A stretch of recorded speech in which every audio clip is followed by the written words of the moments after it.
That's a wonderful introduction, Wilf. I much appreciate it. I think you described me as the senior expert. I think that has something to do with the color of my hair and how many years I've been doing this. And in terms of the PR 101, I'd like to suggest that Wilf probably could do it as well, or maybe even better in terms of some of the specifics. So I'm hoping that Wilf will definitely contribute. I'm sure he will. He is incredibly knowledgeable about so many of the details of the different proposals that we've been looking at and what happens in other countries. I should make one correction. I'm at the chair at the University of Montreal. I'm not the chair. My colleague André Blais actually is the titulaire, as we say, of the chair. But it is a very interesting place. We have lots of international researchers coming and much discussion of relevant subjects. I'm going to divide my presentation into two parts and maybe, in fact, after the first part, see if there's some questions and comments that are relevant because they're quite separate. Is anybody having any problems hearing me? Everything's fine. The first part really is PR 101. I'm going to try to set out what I think are the fundamental issues that we as Canadians have to think about if we're looking for a proportional system. And I should add, many of these questions have come up in different sessions today in one way or another, so I'll try to avoid repetition, but there will be a bit of that. And then the second part is based on my own research, which is about political participation, political knowledge and information, and why I believe that there is a positive relationship between a more proportional electoral system and more informed, more participatory citizens, an area which really hasn't been very much discussed or even researched. And as you heard of the various places I've been, I've done a lot of comparative research looking at what goes on in other countries. So the first part, my basic point is that, and I'm not going to make the overall, I think all of you know about the basic arguments in favor of proportional representation. If you don't, the brochures that are presented here do a very good job about the fairness of the system. I will add some elements to that, but basically the arguments in favor of, I figure if you're here, you must already know them pretty well. What I am going to try to talk about is what is most appropriate for Canada. And I think that that is fairly straightforward. We're a very large country, and we're used to having our own MPs. And that's a starting point for any discussion here. I've been at this long enough to know that if you propose a system where you take away the chance of people having their own MPs, own meaning their own geographically based MPs, you're not going to get anywhere. And so we need a system that allows people to have their own geographically based MPs. And it has to be geographic because, not in the cities so much, but outside of the cities we have large territories that people have to cover and they identify with them geographically. The only way to do that and have a proportional outcome is what we call MMP, or a mixed system. Now it's mixed because it combines a list and a single district representative, but it's not mixed in terms of its outcome. Its basic outcome is proportional. And it was invented in Germany after the war and was brought in New Zealand and in Scotland recently. Now, the only real alternative to that would be STV, which was discussed in British Columbia. I would argue STV is not quite as good. It would be good for municipal level elections where there really are no parties, because MMP, like any list system, requires there to be parties. But where there are parties, I would argue that an MMP system is superior. So, Francis, have you distributed? Please. What I'm giving you is a sheet about the Scottish system. I think the Scottish system is the closest of the existing ones for us.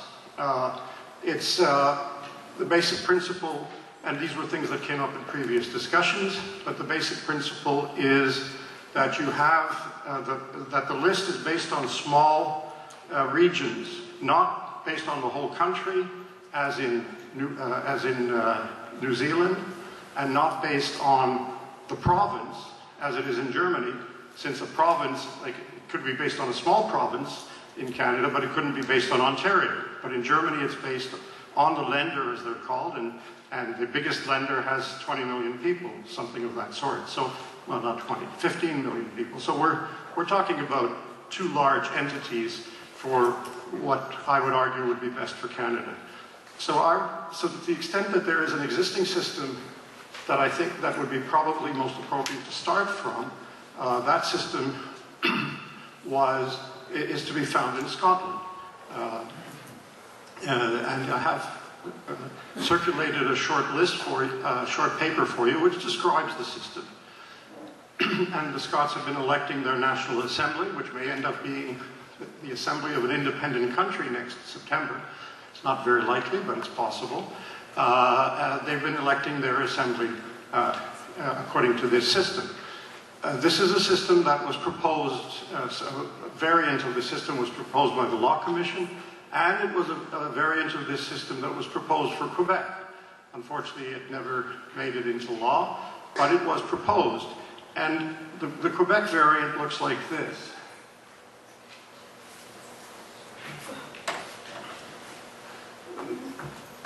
So, and Wilf will tell you a lot about it. I remember when we were talking about the districts, but you can see that there are 125 current seats, or current at the time, but I don't think it's changed.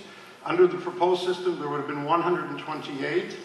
78 would be based on single-member districts, and 50, roughly the same proportion as in Scotland, namely 60-40. If you do 55-45, 60-40, normally you'll get close to a proportional result. You don't need to do only lists. You can keep a certain proportion of single-member districts, and your overall outcome, except in very unusual circumstances, will be more or less proportional. So the one proposed in Quebec, as you can see, is roughly 60-40, 78 single-member districts, and 50 list seats. And you can see that there are 8 electoral regions, with the smallest one having 7, the largest having 21, that's, no, 22. And each of those are divided. So for example, if we take La Mauricie et Capitale Nationale, you would have 16 seats, of which 10 would be single-member districts and 6 would be list seats. In the case of Scotland, they're all identical in terms of size. I don't particularly see any reason that should be the case, though there are limits as to, you can't make them too small or too large.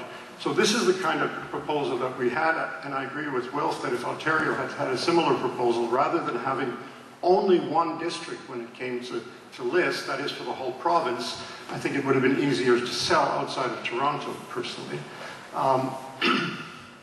So that's I think, and I don't think one necessarily has to be dogmatic about it and say this is the only system. But it does seem to me that if you enter a discussion around proportional, first of all, the principles of proportional representation, and then, okay, practically what should we do, then it's when you can talk about this, because I think this answers most of the issues that people might have about it. For example, that you would still have your own MP, and there was no danger, as there is with a list for the whole country or the whole province, that the metropolitan area would dominate the lists and that the regions would be underrepresented. So I think on the whole, for the practical concerns that people have about their representation, this kind of system is something that you could talk about. If you didn't have your own MP, if you didn't have the first group, that is people having their own MPs, I think for a lot of people outside of the metropolitan areas, it would be a non-starter. It's something that they wouldn't be able to conceive of it. So, can you wait a few minutes, or do you? I'm just going to say a few things about the practical side, and then we can talk about it. Now, this still raises a number of questions that, again, one would have to discuss if we're in the point of an actual practical application of the idea. For example, almost all electoral systems have a threshold. In Germany, for example, it's 5%, Sweden, it's 4%. That is, parties that get less than the threshold are not represented. This is to discourage parties that represent a tiny minority in having essentially an unworkable system. In many cases, you have a practical threshold because a party that, where there's 10 seats and so on. To a large extent, the threshold problem would be resolved, but you might still want to have some kind of threshold for the whole province. So a party that doesn't get a certain percentage for the whole province or the whole country, they wouldn't be represented. But in this case, I don't think it's a major issue. You might have a question over how do you attribute, what do we call them, sort of leftover votes. In other words, if there are extra votes that haven't been allocated to a party, and it's a little technical to discuss, then there are two ways of doing it. You could say if a party has been underrepresented at the whole level, at the whole national level or the whole provincial level, then that underrepresentation gives it an extra seat. And where do they get that seat? In the region where they're most underrepresented. This is the way they do it in many countries in Europe. But I would suggest that, and this is part of the Quebec proposal, I would think you're better off just using underrepresentation at the level of the region, the electoral region itself. Another possibility is to allow people to choose within the list. In countries that have pure list systems, in some cases at least, you can choose within the list. In some cases, you can change the order completely from the order that was presented by the party.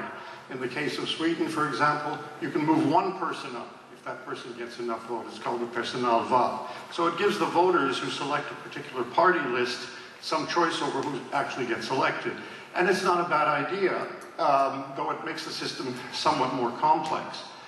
Similarly, if we had an AV, a preferential vote for the for the actual district representative, that would also give the voter a bit more choice, but again makes the system more complex. So these are not necessarily elements that I would propose, but they are part of the discussion.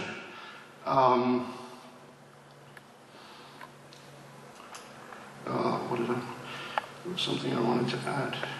Oh yes, and of course one famous discussion, I remember we had this in Quebec for quite a while, is should candidates who are district representatives and who are just candidates to be the district representatives, say you're running in one of the 5 districts one of the 4 districts in L'Estrie, you're the candidate for the Liberals and you don't win, can you be on the list, say at the top of the Liberal list, and if so, if the Liberals deserve a seat from the list, should you therefore be the one who gets that seat?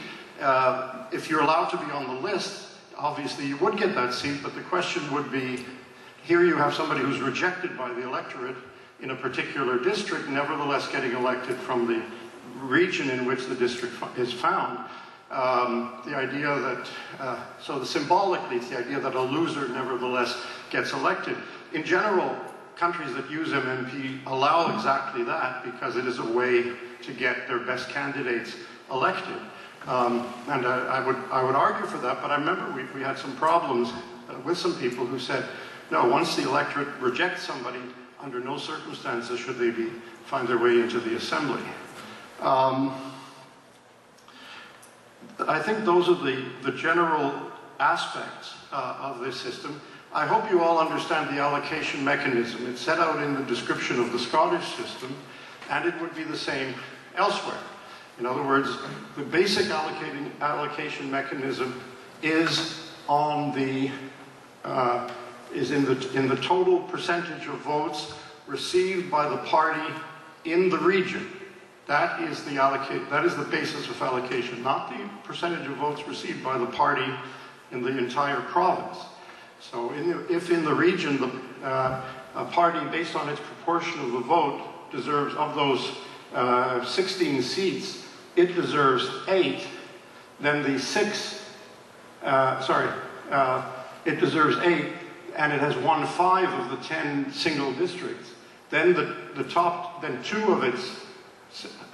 of its 6 list candidates are automatically elected, and the questions apply to who they would be, should there be choice on the list, and so on.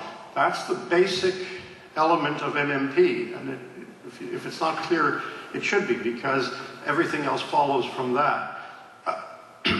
So the basic outcome, if you can see in a normal election, and we've done these simulations with different election outcomes, with approximately 60-40 division, is you get a pretty close proportion, ultimately a proportional representation outcome. Maybe not 100%, but close to the overall percentage received by each party at the provincial or national level, and so on. You could have some distortion, as you can remember. Imagine if in one of these regions, say a party deserves 8 seats, but it has already won all 10 of the single member seats, right? In number, we're in the Mauricie et Capitale Nationale, where there are 16 seats altogether. The Liberals deserve 8 of those because they won 50% of the vote, but they won all 10, they came in first in all 10 districts. Then you have a problem, right? Because they've got more seats than they deserve. Now this doesn't happen very often, but it can happen, and in that case, you're just going to get a certain amount of disproportionality. Instead of being able to give out 8 seats, instead of being able to give out, let's see, 16 minus, let me try that again. Out of 16 they deserved, how much did I say? 8. And they've won 10. So that leaves, so the other 8 that remain, they should be divided among the other parties, but there's only 6 to be divided. So you'll get the other parties slightly underrepresented in the region, and the Liberals, in this case, overrepresented. In Germany, they have a fantastic mechanism for resolving this called the Überhang, but I will not talk about that. But I think it leads to some imperfections. One of the ways you can reduce the imperfection is, instead of having 78 and 50, having 65 and 65, having an equal number. Then it'll be more likely that you won't have this problem, but you'll have larger single-member districts because you have fewer districts. So these are choices that you have to make when you set up the system. And you might have a very small region. Let's say doing it for Canada. You would have a problem with Prince Edward Island. Assuming you kept the same total number of seats, Prince Edward Island would have 4. How would you wouldn't have enough to set up this system. So one possibility would be to combine Prince Edward Island with Nova Scotia or New Brunswick as an electoral district, or make an exception where PEI would simply not be proportional. In the case of Scotland, for example, you have the Orkney Islands way out in the middle of the North Sea, which are single districts. They're so far away they can't really be combined in one of those regional. That's why you have 73 versus 72 single-member districts, because 72 of them are in each of the regions, but there's one left over, the Orkney Islands, and that's just a single district all by itself. So you have to make certain compromises. The only way to have an absolute proportionality, well, I shouldn't say the only way, the Germans have actually achieved it with this rather strange overhang system. What the Germans do is, essentially, if there's any disproportionality in the outcome, they actually add more seats. So the Bundestag actually grows and gets bigger or smaller depending on the outcome of an election. So it's hard to, if you ask political science how many members of the Bundestag, the answer is when, right? Because it could be 10 more, 10 less, depending on an election outcome. And that guarantees total proportionality, again, for all parties that have won 5% of the vote. If they haven't won 5% of the vote, they don't get represented. So even there, you don't get total proportionality. So I think those are the major technical aspects. I think one important part of lists, and I know this was discussed in the other session, but if you care about representation of women, for example, I would argue that if you don't have lists somewhere, with all the well-meaning, unless you have a legislation that literally forces parties to make every second candidate a woman, and even then your wouldn't necessarily affect your outcome. But once you have lists, you can be sure that some kind of more equal representation can be achieved.